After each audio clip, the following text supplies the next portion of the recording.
8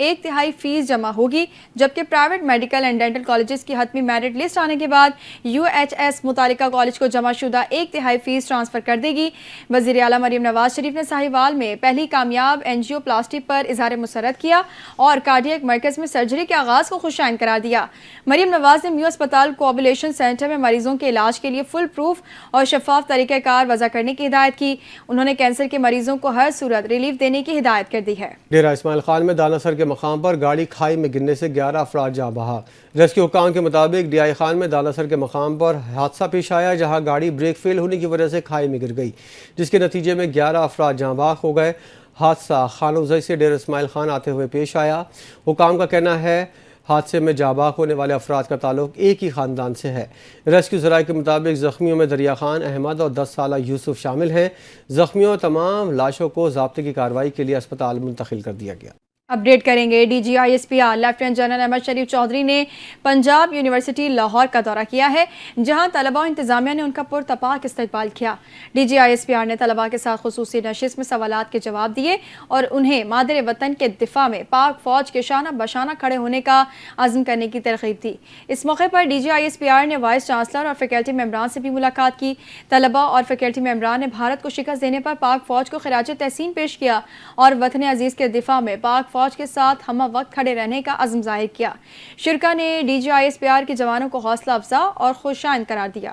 سندھ کابینہ میں رد و بدل سے متعلق نوٹیفیکیشن آج جاری ہوگا۔ کابینہ میں نئے وزراء، مشیروں اور معاونین خصوصی کو شامل کرنے کے ساتھ ساتھ کئی محکموں کے قلمدان تبدیل کرنے کا فیصلہ کیا گیا ہے۔ اسماعیل راہو کو کابینہ میں شامل کرنے کا فیصلہ کیا ہے، جبکہ وزیر لیبر شاہد تھیم سے وزارت واپس لیے جانے کا امکان ہے۔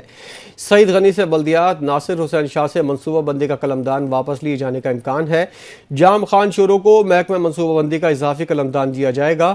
سعید غنی کو محکمہ لیبر کا قلمدان دیے جانے کی تجویز ہے۔ مخدوم محبوب الزما کو محکمہ خوراک کا قلمدان دیا جائے گا۔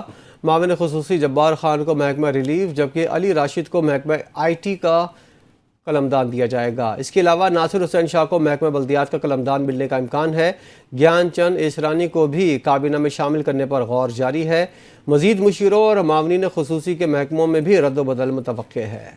گورنر سندھ کامران ٹیسوری نے نیوز کانفرنس سے خطاب کرتے ہوئے کہا کہ فلسطین میں آج بھی اسرائیلی بربریت کا سلسلہ جاری ہے اور معصوم فلسطینی شہری ظلم و ستم کا شکار ہو رہے ہیں۔ انہوں نے کہا کہ پاکستان عالمی سطح پر فلسطین کا معاملہ بھرپور انداز میں اٹھا رہا ہے اور ہر فورم پر مظلوم فلسطینیوں کی آواز بن رہا ہے۔ گورنر سندھ کا کہنا تھا کہ جب بھی فلسطین کا ذکر ہوتا ہے تو دل نرم ہو جاتا ہے، کیونکہ وہاں جو مظالم ہو رہے ہیں وہ کسی بھی انسان کو جھنجھوڑ دینے کے لیے کافی ہیں۔ اسرائیل نے اس وقت ظلم و جبر کا ایسا نظام قائم کر رکھا ہے جو عالمی انسانی حقوق کی کھلی خلاف ورزی ہے۔ انہوں نے مزید کہا کہ اسرائیل کے ظلم پر جو ممالک برسوں تک خاموش تھے اب وہ بھی بولنے لگے۔ کئی یورپی ممالک نے اب فلسطین کو بطور ریاست تسلیم کیا، جو ایک مثبت پیش رفت ہے۔ گورنر سندھ نے کہا کہ تمام مسلمان دنیا بھر میں فلسطینیوں کے شانہ بشانہ کھڑے ہیں اور یہ اتحاد وقت کی اہم ضرورت ہے۔ سینئر وزیر سندھ شجیل میمن نے پریس کانفرنس کرتے ہوئے کہا کہ چیئرمین بلاول بھٹو زرداری نے کل کسانوں کے لیے بڑا ریلیف پیکیج دیا ہے، جس کا مقصد گندم کی کاشت کے لیے چھوٹے کسانوں کو سہولت فراہم کرنا ہے۔ انہوں نے کہا موجودہ معاشی اور زرعی صورتحال میں کسانوں کو سہولت دینا وقت کی اہم ضرورت ہے۔ شجیل میمن نے کہا بلاول بھٹو کی پالیسی ہمیشہ کسان دوست رہی، یہی ان کا مقصد ہے کہ کسان مضبوط ہو، کیونکہ ہر گھر میں روٹی کھائی جاتی ہے اور اس کا فائدہ پورے معاشرے کو ہوتا ہے۔ وزیر اطلاعات نے بتایا 25 ایکڑ یا اس سے کم زمین رکھنے والے کسانوں کو ریلیف پیکیج دیا جا رہا ہے، جس کے تحت کسانوں کو DAP کھاد کا 1 بیگ اور 2 بیگ یوریا کھاد مفت دی جائے گی۔ اس اقدام سے اندازاً 22 لاکھ ایکڑ زمین آباد ہوگی۔ انہوں نے کہا ہم نے پہلے ہی کہا تھا اگر ہم اپنے کسان کو سبسڈی نہیں دیں گے تو کس کو دیں گے۔ شجیل میمن نے بتایا کہ اس سبسڈی پر ہمیں تنقید کا نشانہ بنایا گیا، لیکن ہمارا مقصد کسان کی مدد ہے۔ انہوں نے حکومت سے بھی اپیل کی ہے کہ IMF سے بات کی جائے تاکہ زرعی شعبے کو مزید سہولیات دی جا سکیں۔ اپڈیٹ کریں گے وفاقی وزیر امیر مقام اور طارق فضل چودھری نے مظفر آباد میں جوائنٹ ایکشن کمیٹی سے مذاکرات کے دوران تمام مطالبات تسلیم کر لیے ہیں۔ جوائنٹ عوامی ایکشن کمیٹی نے 29 ستمبر کو احتجاج کا اعلان کر رکھا ہے، جس کے پیش نظر وزیر اعظم شہباز شریف نے وفاقی وزیر برائے امور کشمیر اور گلگت بلتستان امیر مقام اور وفاقی وزیر برائے پارلیمانی امور طارق فضل چودھری کو مظفر آباد جانے کی ہدایت کی تھی۔ اس حوالے سے وفاقی وزیر امیر مقام کا کہنا ہے کہ آئینی دائرے میں جوائنٹ ایکشن کمیٹی کے تمام مطالبات مان لیے ہیں۔ کشمیر میں بجلی 3 روپے فی یونٹ اور آٹا بھی کم قیمت پر فراہم کیا جا رہا ہے۔ وفاقی وزیر نے کہا کہ جوائنٹ ایکشن کمیٹی نے مہاجرین کی نشستیں ختم کرنے کا غیر آئینی مطالبہ کیا۔ مہاجرین کی نشستیں ختم کرنا مقبوضہ کشمیر کے عوام سے بے وفائی ہوگی۔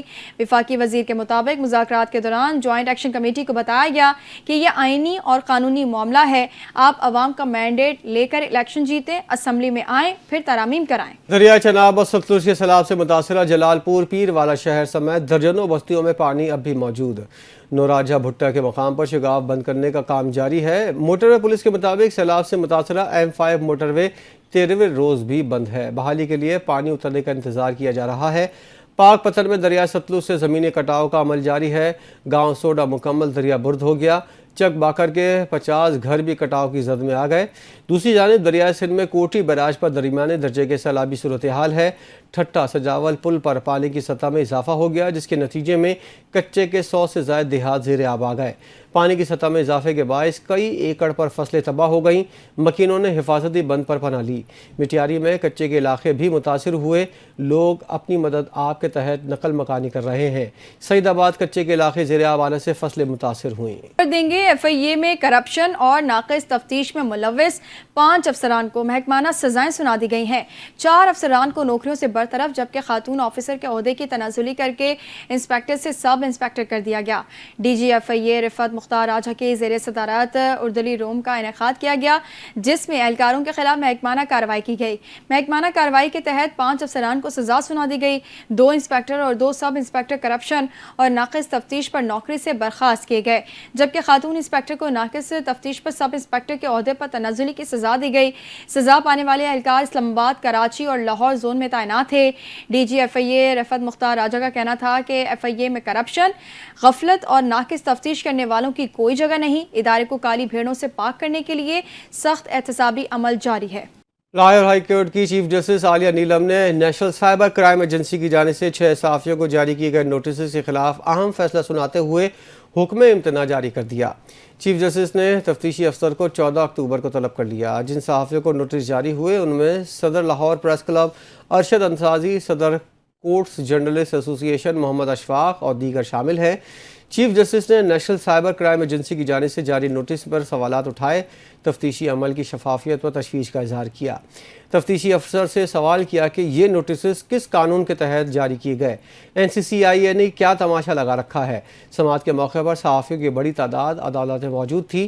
چیف جسٹس نے اس بات پر سوالات اٹھائے کہ روزانہ یوٹیوبرز مختلف اداروں کی ہرزہ سرائی کرتے ہیں، کیا ان کے خلاف یہی ایکشن لیا گیا؟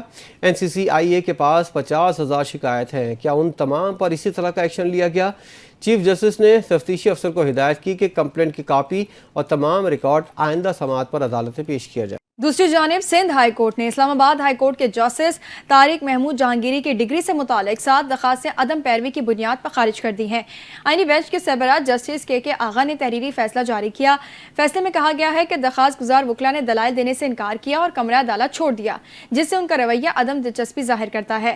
عدالت نے جسٹس طارق محمود جہانگیری کی درخواست بھی عدم پیروی کی بنیاد پر خارج کر دی۔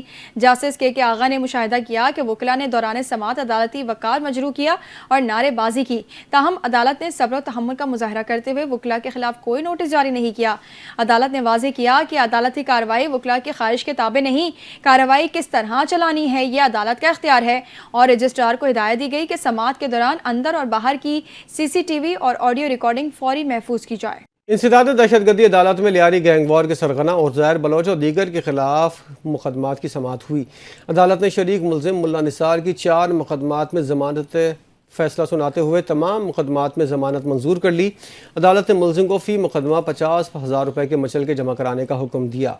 وکیل صفائی عابد زبان کے مطابق ملا نثار کو چاروں مقدمات میں نامزد نہیں کیا گیا تھا بلکہ شریک ملزم کے اعترافی بیان کی بنیاد پر گرفتار کیا گیا۔ وکیل اسامہ گجر نے بتایا کہ ملا نثار کو 25 سے زائد مقدمات میں نامزد کیا گیا ہے، تاہم وہ اب تک 20 مقدمات میں یا تو بری ہو چکے ہیں یا ضمانت پر ہیں۔ ان مقدمات میں لیاری گینگ وار کے سرغنہ عزیر بلوچ، ذاکر ڈاڈا اور شاہد MCB بھی نامزد کیے گئے ہیں۔ وفاقی وزیر خالد مقبول صدیقی نے کہا ہے ہمیں پتہ تھا ہمارے مینڈیٹ پر شب خون مارنے کی تیاری کر لی گئی ہے۔ وفاقی وزیر نے تقریر سے خطاب کرتے ہوئے کہا کہ شب خون مارنے کے ارادوں کو دیکھتے ہوئے ہم نے بلدیاتی الیکشن کا بائیکاٹ کیا۔ جماعت اسلامی اور پیپلز پارٹی کا اصل چہرہ سامنے آ گیا ہے۔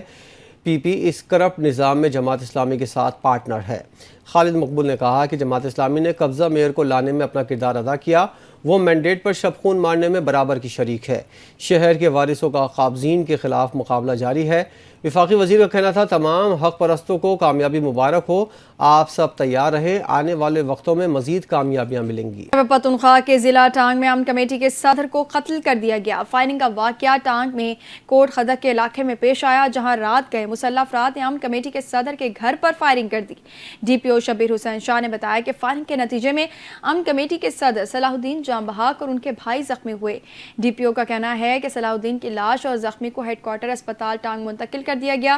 DPO کے مطابق واقعے کے بعد پولیس کی بھاری نفری جائے وقوع پر پہنچ گئی اور ملزمان کی تلاش شروع کر دی گئی ہے۔ نوبل انعام یافتہ ملالہ یوسفزئی کے ادارے ملالہ فنڈ نے غزہ میں کام کرنے والی تنظیم کو $1,00,000 کی فنڈنگ کا اعلان کر دیا۔ اس حوالے سے ملالہ فنڈ کی جانب سے جاری کردہ اعلامیہ میں کہا گیا ہے کہ فنڈنگ سے ان بچوں کو مدد ملے گی جن کی تعلیم اور دیگر اہم سروسز تک رسائی متاثر ہوئی۔ International network for aid relief and assistance کو خدمات جاری رکھنے میں مدد ملے گی۔ اعلامیہ میں کہا گیا کہ ملالہ فنڈ 2023 سے غزہ میں بچوں کے لیے انتہائی ضروری خدمات کی فراہمی میں مدد کر رہا ہے۔ ملالہ فنڈ فلسطینیوں کی مدد کرنے والی تنظیموں کو $7,00,000 امداد دے چکا ہے۔ ملالہ فنڈ 2023 سے انیرا، فلسطین چلڈرن ریلیف فنڈ، انروا، انارا، راوا اور کائنڈو SA کو گرانٹس دے چکا ہے۔ ملالہ یوسفزئی نے کہا کہ ہمیں نسل کشی کے خاتمے کا مطالبہ جاری رکھنا چاہیے، اسرائیل پر محاصرہ ختم، سرحدیں کھولنے اور مستقل جنگ بندی کے لیے دباؤ ڈالنا چاہیے۔ فلسطینی بچے بہتر مستقبل اور ہماری مدد کے مستحق ہیں۔ قومی T20 کپتان سلمان آغا نے کہا ہے ہم جانتے ہیں کہ ہم نے فائنل میں کیا کرنا ہے، ہم تیار ہیں۔ بنگلہ دیش کے خلاف مقابلے کے بعد 11 رن سے فتح کے بعد گفتگو کرتے ہوئے کپتان کا کہنا تھا اگر آپ ایسے میچز جیتیں گے تو واقعی بہت خاص ٹیم ہے۔